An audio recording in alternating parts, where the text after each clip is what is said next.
Hey guys, I'm back and ready to continue on with our look at the Wizards of the Coast promo cards. In this video we're going to be looking at the Golden W stamped promos as well as the pre-release promos. Let's start off with the Golden Ws.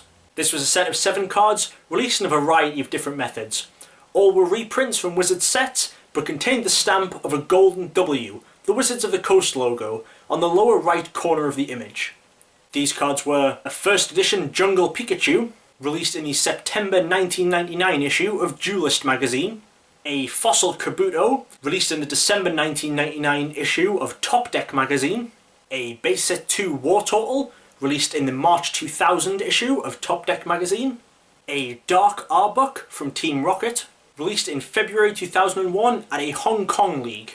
Now, I tried to do some research into this one, whether it was actually released in Hong Kong, whether Hong Kong was the name of the leagues it was released at, but I'm drawing a blank on this one. My information resources only go so far. If I do manage to come up with any more information, I will definitely let you guys know. Next was a Dark Charmeleon from Team Rocket, which was released during a craft promotion in Australia. Next was Misty Psyduck from Gym Heroes. This one given away in the August 2000 issue of Top Deck magazine. And finally, from Gym Challenge, we have Brock's Vulpix, given away in the March 2001 issue of Top Deck magazine. And that's our 7 Golden W stamped promos. Personally, I quite like these. Even if they are just reprints with a stamp, the stamp looks pretty cool. And next, we move on to some more reprints with stamps. The pre-release promos. Wizards only released 4 pre-release promos. Officially. It can be 4, 5 or 6 depending on how you look at it. But we'll get onto that in a moment. Pre-release promos were exactly that. They were promos released before the set. They were there to help give players an extra look at the upcoming set. Nowadays, all pre-release promos are released at tournaments, where you also get some packs from the sets before release in stores. The first pre-release that Wizards gave out was Clefable, from the Jungle series. A hollow Clefable with a green pre-release stamp on the lower right corner of the image. Next, for the Fossil set, came Aerodactyl. But there are actually 2 Aerodactyls. There were variances based on where they were released. Some received a golden stamp, and some received a brown stamp. Now, this variation isn't one that's heard of too much, but they are easy enough to tell apart. The next pre-release promo was for the Team Rocket set, and was Dark Gyarados. And finally, for Gym Heroes, a pre-release Misty Seadra. Now, I said there was anywhere between 4 and 6 released, depending on how you looked at it.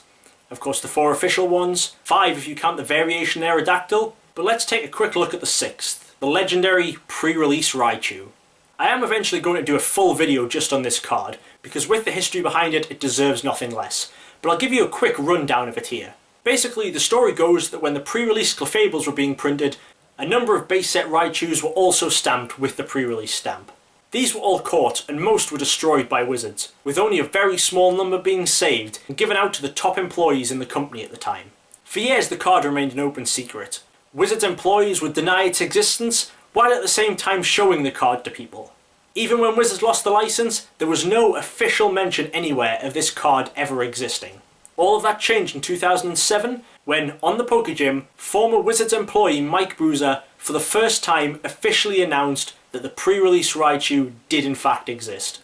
This brought more hype to the card, only fueled when 2 years later, on April the 1st, 2009, a sale was completed for $10,500 for the pre-release Raichu. While collectors had known that a couple of other sales had taken place very privately, this sale was different. This sale took place very publicly. The buyer announced to the world how much he was paying for the card and provided pictures when he got it, with the sale receiving a front page article on the Pokegym. To this day, this remains possibly the most desirable English Pokemon card of all time, and definitely the most valuable. But like I said, I'll go more into detail when the pre-release Raichu gets its own video. So thanks for watching. If you have any further questions, please feel free to leave me a comment or email me at djgigabyte@live.co.uk. In my next video, we're hopefully going to be finishing off the Wizards of the Coast promos altogether by looking at all of the miscellaneous promos that can't really be grouped into other categories. So thanks again for watching, and I will see you guys next time.